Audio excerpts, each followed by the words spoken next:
Welcome to the week of Mayor still. I think this might be the last day, second to last day of the week of Mayor. Then Claire will be back, but today is Trick Tuesday, and it is going to be on how to get pirouettes down, because they can be hard. I know that. Pirouettes are something that I struggled with, and until I learned these tips, these are just solid, good tips that just work. They really do just work. And if you get them down, and it's a long process of getting just a good solid pirouette, but once you get that, you can just whip out like 4 and you'll be so shocked with yourself.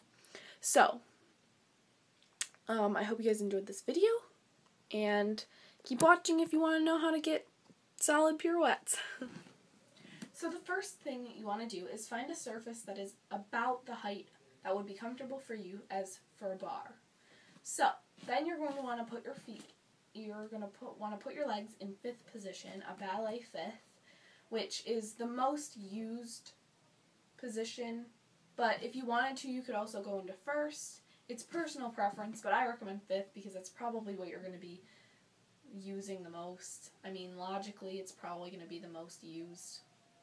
So then, you're going to want to start drawing your leg up into passe in front, or into coupe, to whatever type of pirouette that you want to get. I recommend just getting plain old passe in front. That's probably the easiest. And then going into passe and going into coupe. Now, I would practice passe, but if you are going to take the easy route, you can obviously just practice passe in front. This is the easiest one to get, and if you're just starting off, I do recommend this, but if you're going for the long-term goal of finally getting like passe, once you nail these, you'll for sure nail these, so honestly, just go for the regular passe. But you're just going to want to start drawing that leg up. And if you're looking at my knees, right in front, you'll see that there's a little socket right here. And if you turn it to the side or look on your own, like at your own knees, there is a little socket, little pocket right there. And that is just where your toe should go for the passe. That is the perfect spot for it to have a beautiful passe. So, once you're drawing that leg up, you're going to want to just hold it there. Squeeze your butt, squeeze your abs, keep your shoulders back and up, and when you can finally take your hand off whatever surface you're holding on to, whether it be a bar or whatever, that's when you know you're good to move on to the next step. So the next step is obviously going into releve. Releve is obviously what you're going to be turning on. You're not going to be turning flat-footed or on your heels or some crazy thing like that. You're going to be turning on your toes right on releve. So then you're going to just want to do the same thing and see how long you can hold this for. Start with just holding it for as long as you can, holding on to the surface, and then when you get that pretty long time, you can take your arms off and hold it there for as long as you possibly can. So, I have a good prep for any pirouettes that you're going to do, and it's the same prep that I use for Alice Agone turns. So, you're going to want to go in 2nd and move it into a 4th position with the heel propped up with this back leg. This is the leg that you're going to be wanting to turn on, is the lunge leg. And then you are just going to want to pop up into whatever position you're turning in, and then you'll be able to just ready and go.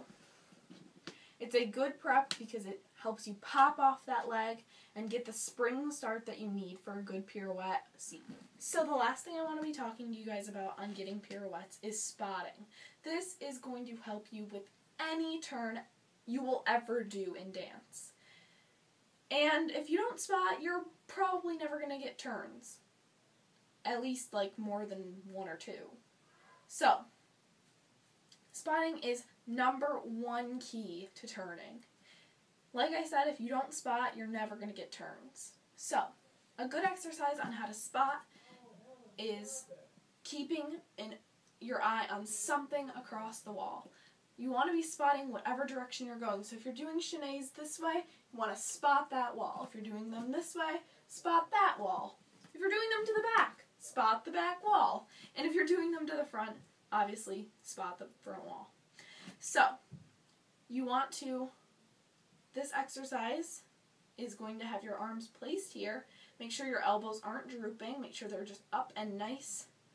And then you're just going to want to, on flat foot, turn yourself, and right when you get to where you can't like turn your head to the back anymore, you're going to want to keep your eyes locked on whatever you're spotting on that wall and whip around and look directly at that same spot. So, basically, the theory of the movement of the head in a pirouette is the eyes are the last to leave and the first to return. So that's what you want to follow. Once again, just keep your eyes fixated on that one spot. I like to just put like a little dot on a piece of paper and tape it to the wall or something. But it's whatever. If you already have something on that wall that you want to fixate on, then that's good. So, once again, just turning and whip around and good. So that is going to just help you so much. Work on that exercise, and then when you start incorporating your turns into like the prep and the bar exercises that I just taught you, that is when you can incorporate the spotting into your turns, and that is when you can whip out like 3 or 4, and you will be so shocked with yourself. You guys found this video helpful, and if you did, I would love some feedback. So leave me a comment and like it and subscribe it if you want to. And I will see you guys tomorrow for Wacky Wednesday. Peace, peace, love, love.